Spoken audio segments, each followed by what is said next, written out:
as a single father, it's hard to spend time with your child because I work 12-hour shifts. I used to work nights, so I would sleep while he's in school, try to wake up, make sure breakfast, or not breakfast, my breakfast, his dinner was made.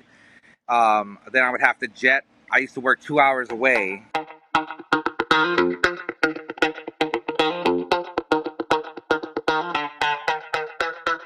Well, you have quite an interesting story for sure. So I'm excited to hear it. And we can jump right in if you want to just introduce yourself and then, yeah, tell us a little bit about your situation. All right, my name's Garry. I'm 36 years old, single father of a 13-year-old. I work currently as a nurse in trauma, and my background's military, paramedic, fire rescue, and nursing. Awesome. Yeah. And I think your situation is going to help a lot of people from the brief description that you've told me. Really, would you say losing everything almost and then kind of building your way back up? A couple different times this happened to me. Yeah, I was homeless right after the military, sleeping on park benches. I had a friend that had a spare car. He let me borrow it for a while. I slept in his car. I started going to school. This is right before I got full custody of my son. I was going to school, sleeping in parking lots between class clinicals and the job I had. At the time I was working I started working as a paramedic, and I would sleep in between the station. When I get off of work, I'd fly to my class. I'd sleep in the parking lot of the school. I'd go to class, get out, try to catnap in between. I barely slept. Yeah, and I love that, man. Like, obviously, I hate that is what you went through, but it shows the determination that you put in from somebody who is clearly struggling. Which a lot of these other dads are struggling, and a lot of them have hit rock bottom.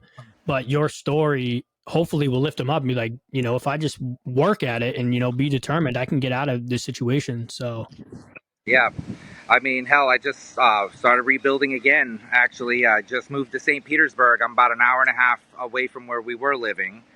I was actually in a relationship for like 2 years, and on New Year's Eve, I caught her cheating on me. She basically bled me dry and took everything from me, and wound up getting an abortion behind my back, and I haven't heard from her since. wow. And then I had to move out here because she was a nurse. So she badmouthed me so much that I wound up having to leave my job because of all the rumors she spread. And I Of just was like, course. we'll start new. And I went south, and we just got into a house. And now I'm starting a new job on Friday. Nice. Good for you. How did you end up getting full custody? His mom actually he started rebelling really bad against her because she wouldn't let me see him. And he's, he's definitely a daddy's boy. So then she wound up getting married, and the guy that she was with was a little physical with him, and he actually called the sheriff's department himself Wow. and filed a battery charge, tried to get a battery charge against him. And she called me and she said she wanted nothing to do with the kid, and she dropped him off with me, and he's been with me since. She started seeing him every other weekend now, like just to rebuild the relationship. But Yeah. that's just been my buddy since. He won't leave my side. I mean, it's awesome, but sad at the same time because she pretty much took her new relationship, picked her new relationship over her own son. Yeah. That's pretty wild. Yeah. It is extremely sad. And then Yeah. I feel bad for him because like as a single father, it's hard to spend time with your child because I work 12-hour shifts. I used to work nights, so I would sleep while he's in school, try to wake up, make sure breakfast, or not breakfast, my breakfast, his dinner was made. Then I would have to jet. I used to work 2 hours away, so I worked in all Gainesville, UF Health, and the pediatric trauma. So I'd wake up 2 hours early, make sure everything was done, jump in the car, haul butt to work, and we'd FaceTime each other, make sure schoolwork was done. He was in bed, and then by the time I got home, I missed him by about 20 minutes before he got on the bus. So we saw each other about 15 minutes a day on days I worked. And then plus I'm in school again to get my nurse practitioner. So between clinicals and schoolwork, it's hard.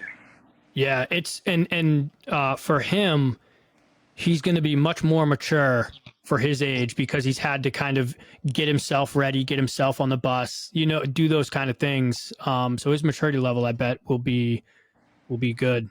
He'll be ahead of the Surprising. class. He really is. I wake up and he knows it's hard being a single father and just Yeah, being the only one to support. So sometimes I wake up and if he's home, dinner's already cooked. He does my that's laundry for awesome. me. I mean, that's my right hand man. Without him, I'd be lost. That is freaking awesome. I mean, it's like a sad situation, but you guys are like it's beautiful, you know? Yeah, we're all we have. It's been Yeah, that way for years. that's awesome. Yeah, tell us a little bit about like kind of your situation with being a medic, being in the military, coming out. Like, what are the things that happened between you and your ex? When I was enlisted, it's kind of a horrible backstory, and it's unfortunately I keep running into it. The same kind of women. It's when you're constantly working and you're on the grind and you're trying to make money to provide for your loved ones. The people you consider to be your partner wind up exploring to find new partners because you're always gone, even though you're trying to provide for them. So when I enlisted, um, she was cheating on me. She actually had my car. The girl bled my bank account dry while I was overseas. I came back home. My key didn't fit in my apartment.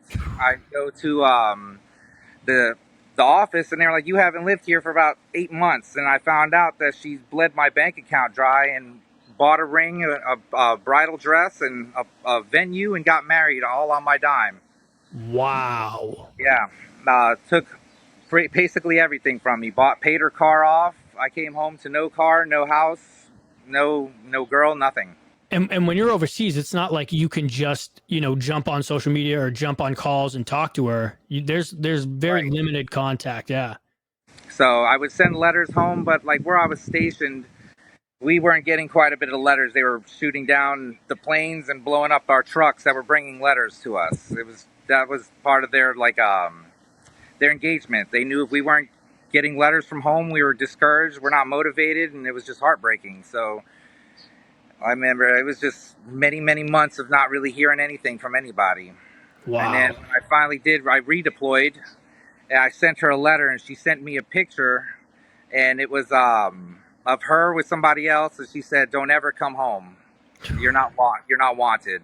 And the same thing happened to one of my battle buddies. He had a newborn, and a picture of a newborn and a man holding his newborn came in, and I was sitting next to him in formation, and I watched him shoot himself.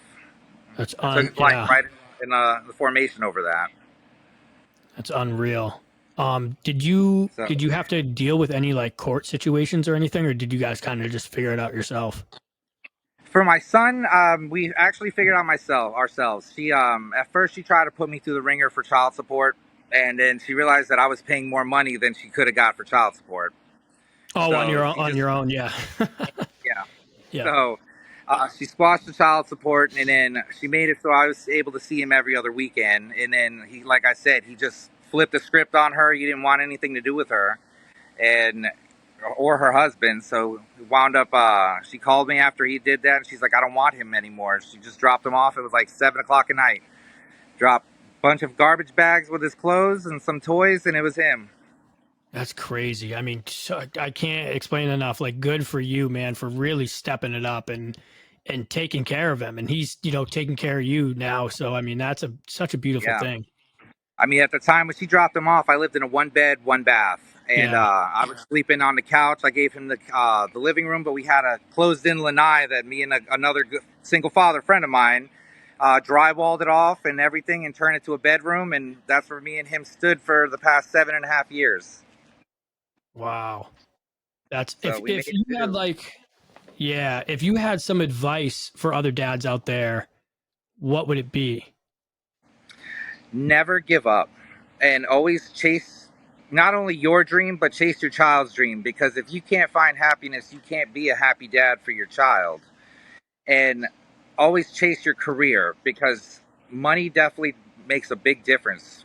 You know, that changes everything from what the kid's wearing, what he's eating. That's why I'm constantly going to school and trying to better myself, because I want my son to see that no matter how low life gets, you can make a difference and you can provide for yourself if you struggle hard enough. And the last thing I taught him too is never trust anybody but yourself and your family. Don't ever put all your eggs in one basket, because somebody could snatch the rug out from underneath you just as fast as they put it under you. Yeah. And I would say too, it's you're in a little different situation because you have him full time. But if it was like if your ex was still in the picture and you guys were sharing, I'm sure she would have things to say with like the police or DCYF or whatever it might be Right. with the kid being alone, you know, because you are working and all of that. So, you know, for some people it just it won't work. Working 2 hours away and working so much, but how have you? I mean, your situation I guess is a little different because you haven't really had to deal with that. Right. Well, when it first started, I was extremely scared. Like, I actually put cameras all throughout the house, inside the house. I saw Of every inch he course. moved. And I have a lot of friends that are single fathers, and we lean heavy on each other. I mean, realistically, I got two friends that are rock solid, both single fathers, both been put through hell. One of them was accused of a fake allegation of rape from his ex-wife, which was proven to be wrong. God. And my other friend is he's got kids in two different states, and his the mothers of his children won't let him see him. He's been fighting tooth and nail. He just got 50% custody of two of his sons, Wow. and we just hold each other up and are always there for each other. And always know that, at the end of the day, family doesn't have to be necessarily blood. You just be there for each other and help each other out through the struggles. Yeah, that's a big thing we talk about on here is finding other people who are going through something similar. Um, because dads, you know, you want to be strong, you keep it in, you don't really talk about it. But, you know, when you find just like the Facebook groups and stuff like that, when you find those, you know, it's pretty um pretty wild how many dads are actually in there looking, you know, for help and looking, you know, to be with their kids. It's true. I mean, I turned to that actually when my last breakup. I was with her, like I said, for 2 years, and my son was in love with her. She was saying how I'll be your mom and everything else, and got engaged, and everything was looking good. Was pregnant, and we're just about to buy a house together. My son was so happy, and then within 24 hours, everything changed. My mom died. Um, 3 days after she broke up with me, and then 2 days after my mother passed away, she told me she got an abortion, and my son's just watching me fall apart. Yeah. And it took two of my friends to scoop me up and get my mind back on track. And that's when I decided it's time to move and start fresh, and you know, just be there for each other and go back to what it is. Well, good for you, man. I mean, Jesus, I couldn't. There's not too many people I think that can bring themselves up from being on the, you know, keep hitting the bottom and bring themselves back up. So good for you. I can only imagine how fucking hard it is. Dude, it's absolutely horrible, man. It's Yeah, like, and then still trying to have to do schoolwork and focus on life, and just life is beating the hell out of you. It sucks. yeah. But you also see, you know, how the progress and you see where you're going and you kind of have a goal and you know what you'll be earning when you finish school and finish all that stuff. So you know, there's almost that finish line. I mean, I guess there's never really a finish line, but you know, another Right. bar, you're almost there. No, it's So true. I it's mean, hell, when I started off as an EMT basic when I just graduated high school at 17, and I was making $13 an hour, and now I'm a year and a half away from finishing my nurse practitioner, making 150 to 200,000 a year. yeah, yeah, that's awesome, So man. it's just been a struggle, but you just can't stop, man. Life's too short to just stop and let life beat you down. You got to do what you got to do to enjoy life and make the best of it. Yeah, awesome, man. Well, thank you for sharing your story. I definitely think some people will take some stuff away from this because you have the struggles, but you also you know have the determination to back it up. So it's Right. friggin' amazing because I can only imagine how hard it is. So It's rough, man. Like yeah, right now, I just started talking to a new girl, and she seems sweet, and she's good with my kid, and we'll see what happens. yeah. I think life is gonna take a turn for the better. Yeah, yeah, and that sucks for your boy, to have that other girl kind of like ripped away from him, and because he's probably going to have like you know some trust issues, you know, I see getting it now. I really yeah, do. I see it with him. I mean, he tells me all the time he doesn't trust his own mother. yeah, He's telling me how he goes on. He's like dating girls in middle school. I'm like, I really don't love want you to do that because you got to focus on school. But then he's like, oh, I broke up with her. I was like, well, why? He's like, oh, because women are women. I'm like, God, that's horrible to hear that. Yeah. Yeah, that's the thing So with my kids in middle school. They're going through the same thing. But yeah, I got two girls, so I was very stern on the no boyfriend thing. But now she has a boyfriend. He's very respectful. But when you hear about those, just like you said, all her friends are like, oh, they're dating, and the week later, oh, we broke up because whatever, and then they're just popping yeah, back and forth. So yeah. it's true. It's scary to see that, and so it worries me to see that, to know that he's seen how I was, and how relationships have constantly broke me down. It makes me fear that he will be scared of love. Yeah, yeah, yeah. I was gonna say that. Yeah, but It's a stressful situation. yeah, but at the same time, he could really wait for that person that really gives him the trust back and gives him the love back, and it could go that way, which hopefully it does. Fingers crossed. I pray to God it does. Yeah, Everybody deserves somebody to make him happy, and I want my son to have the best in life. yeah, that's awesome, man. Well, thank you so much, bro. I really appreciate you sharing your story. No worries, man. Thanks for having me. Absolutely. Can't hold me down. You